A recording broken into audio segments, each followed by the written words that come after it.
Alright, so here we are at the beginning of turn 4. Germany has gone, and I didn't adjust their money for what they picked up in Russia, so I'll have to do that.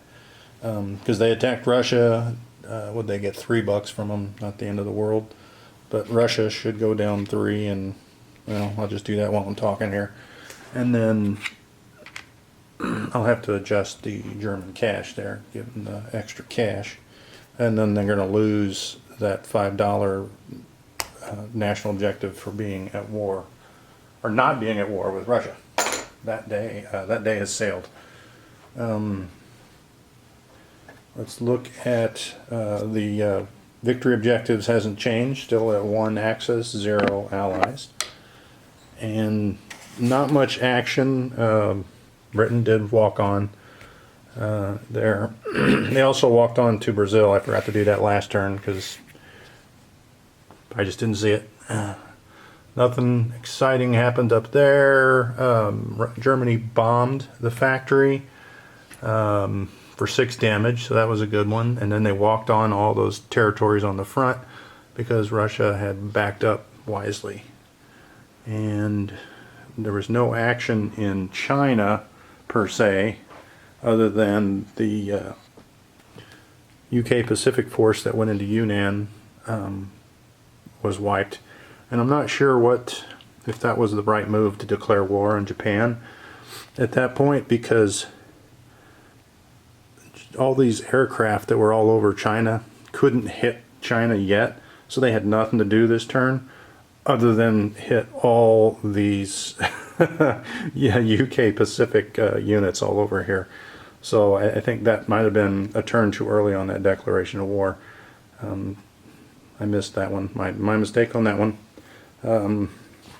U.S. is now at war, so in this turn they'll get to move and do stuff. They have their $25 national objective, which will go down 5 here, assuming that Japan takes the Philippines. No need to keep giving them money.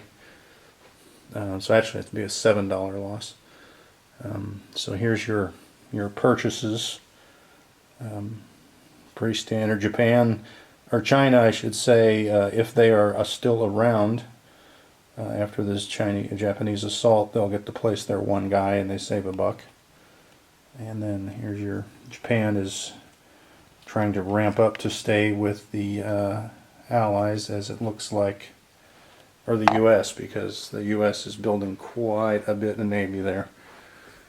And the German buy sitting up there, I've yet to place it, but the sub will go here in the channel, so we're going to continue to project a counterattack towards the Americans if they decide to come over. I don't see it this turn, but it's getting closer, right? The game's only 8 turns, so they can't wait forever. And the rest of those will most likely go there in Germany to sprint into Russia. Alright, so with that being said, let's look at what UK Pacific will do this turn. And as far as the attacks go,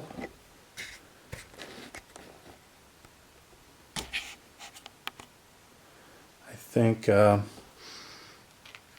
we'll have to give China just a little bit of help there, maybe.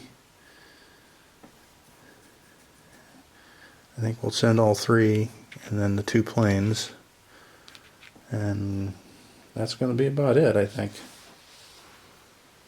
So we got 3 1s and 2 3s. We grab some dice. Dice down, dice down. Ooh, no hit. Japan has a 2. Uh-oh. Oh, crap. Alright, I'll take one off. I'm going to roll them all together since UK Pacific doesn't have a 2. Alright, well they got them that time, but they took 1 with them. So, that means now Japan has 3 territories to deal with, as Yunnan will have to be taken, And up here, Russia moved in here to try and help split Japan's forces up. And maybe I should have moved more forces earlier in the game to that area. But we'll see how that battle goes. Japan, with all that aircraft, I can't believe they wouldn't get the China point, victory point this turn, and then turn their attention elsewhere. So we're going to, for UK Pacific, we're going to bring all these planes back and bringing all these ships over. And that's UK's, Europe's. Alright, so that should be it. So we're going to place, I'm going to move 5 guys up. And I don't, because I can't believe that they would attack. So we place 6 infantry, 2 artillery, 1 destroyer. And the other destroyer that was in the purchase is going over here, so they can help with the U.S. naval effort. Alright, so at the end of their turn, they will widen that out. They lost, UK Pacific lost 2 of their bonuses. They still have 2 infantry on a Dutch island. Now they do not have 27 anymore. That's the penalty for going up against Japan. They are down to 16. So they had 42 to spend that turn. This next turn they're going to have 21. I had a feeling it's only going to go lower. Alright, so we will be back at the end of Germany turn 5, and we'll look at the recap and what's going on with the game at that point. Alright, so here we are at the end of Germany turn 5, and as you can see, China no longer has money. They don't have to give it up to Japan, so the $4 they had, they're just going to put in their bank here, and if they get back in the game, they can spend it then. So Japan took all of China. So that is the China victory objective. So the Axis are now up to 2 victory points, and the Allies have 0. So let's look at the action so far here. Not a lot of action. Italy came up into Syria. They were going to hit Iraq, but it's getting a little dicey there in Persia, so we're going to hang on there. We don't really need to maintain where we're at, other than the fact we need to maintain our presence in Africa, because that's an Allied victory point. So we're beefing up both ends of Africa there as far as the Axis goes. Britain is getting some ships. They're going to get back in the game here. U.S. Did not move on its first turn on either side of the board. The battle here in China, Yunnan was easily taken back from UK Pacific. The downside is that Russian infantry in there caused me to have to take a casualty on the plane. So I lost a plane but got the victory objective. And then there's what survived the battle for China. And there are your casualties by round. You can see not very good for the Chinese rolls, but all those 2s, sometimes it just doesn't work out. So China is wiped.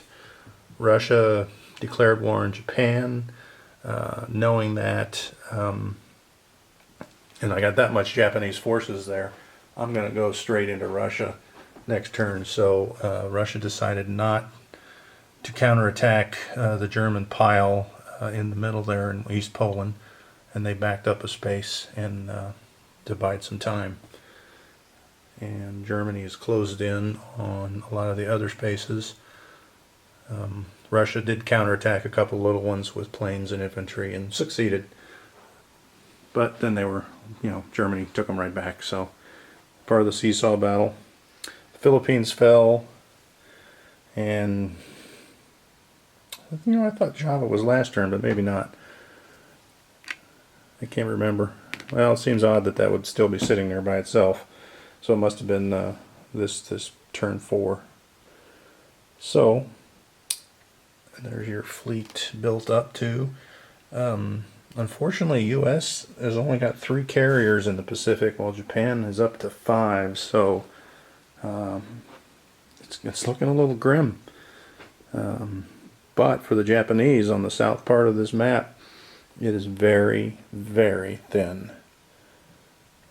Mainly due to the fact there's been only one factory built so far on the mainland. So Japan is remedying that. There's the purchases. You can see Japan's getting a factory. And China, it's not really a purchase because they don't have anywhere to put a guy. And more ships for the U.S. Hopefully they can get in the action here. Alright, so there's your cash. The national objectives are on the top. And the victory conditions are access to ally 0. Let's see what UK Pacific will do. I keep wanting to call them Anzac just because of the color of the pieces. So they're going to do a run at Sumatra. There'll be a plane that'll come out to auto kill that transport. So it'll be 2 2s on a 2 there. And then on the other side of the world, they're going to do the same thing. And let's see if they have a plane available here. 1, 2, 3, 4, 5. So it'll have to land here in Western Australia to get that auto kill. Alright, so I think that's as far as we want to advance. Now we have an opportunity here. We can walk into Shan State, which I think we will. Let me break that ship up.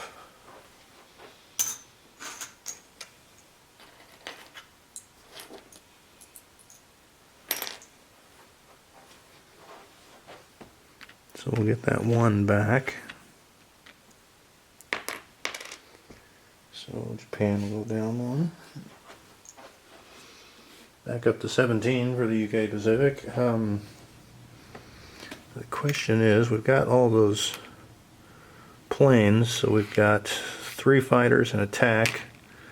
So we will send in the 3 infantry and save that artillery.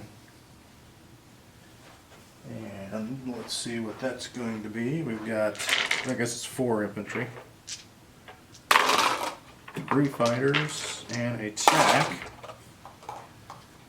And Japan has 3 units in there. Wow, they got wiped on the first round. And they will defend. Oh man, did they defend. So 3 gone and 3 gone. So UK Pacific had brought 4 in, so that puts China on the board briefly. And then I think we'll move those guys up along with another artillery. There really is nothing that can attack, is there? So let's bring everything up. Not that it matters if we get China back, because that point is already water under the bridge. Alright, so we've got down here on Sumatra, they got a hit, so they get Sumatra and nothing back. Alright, so on Java it's the same thing. They got a hit, and Japan got 1 back, so it'll take $8 off of Japan. and that will give UK Pacific 8 plus the bonus of 5, so that'll be $13 swing for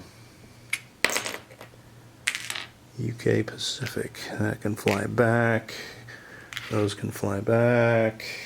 We're going to leave our ships in Australia alone. Alright, so let's move them up 8. Brings them up to 25.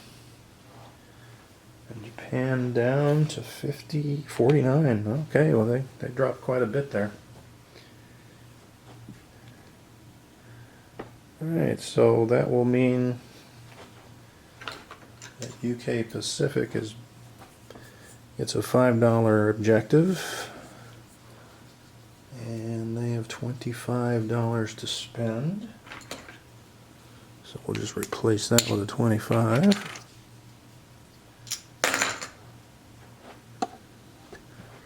Alright, so there's their dough, 25 with a $5 objective. And I think we're going to place the 4 guys, the transport that we purchased there, and we did save $2. So, and when I say there, I wasn't even headed in the camera there. I put the 4 guys in a transport up here. So the battle for the islands, that's really the only objective here, I think, is to try and keep that Japanese income down so that the Axis doesn't get that economic victory objective, which I think is 144. They were, let's see, if you add what they had in Germany, that was 110, and then Italy has 19, so they were at 129, so they were getting close. Alright, we'll go through this turn and then we'll come back for Germany at the end of Germany turn 6.